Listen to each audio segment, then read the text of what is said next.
غافل نہ ہو خودی سے کر اپنی پاسبانی، شاید کسی حرم کا تو بھی ہے آستانہ۔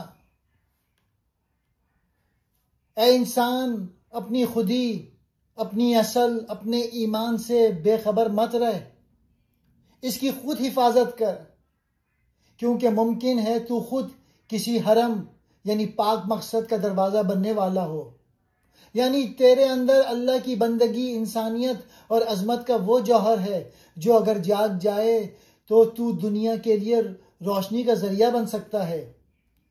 اقبال یہاں انسان کو اس کی باطنی عظمت کا احساس دلا رہے ہیں۔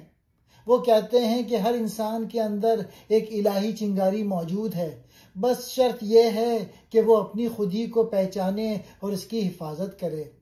اگر انسان اپنی خودی کو غفلت، لالچ یا غلامی سے مٹا دے تو وہ اپنی اصل منزل کھو دیتا ہے، لیکن اگر وہ اپنی خودی کی پاسبانی کرے تو وہ کسی حرم یعنی پاک مقصد، ایمان یا قوم کی خدمت کا آستانہ بن سکتا ہے، یعنی دوسروں کے لیے ہدایت اور عظمت کا دروازہ۔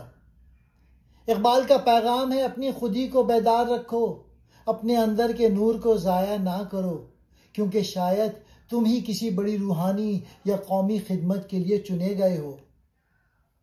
غافل کہتے ہیں بے خبر، لاپرواہ۔ خودی اقبال کے فلسفے میں انسان کی اصل پہچان، ایمان، عزت نفس اور روحانی طاقت۔ پاسبانی کہتے ہیں حفاظت کرنا، نگہبانی کرنا۔ حرم مقدس جگہ، کعبے کا۔ آستانہ دروازہ، چوکھٹ، مقام عقیدت۔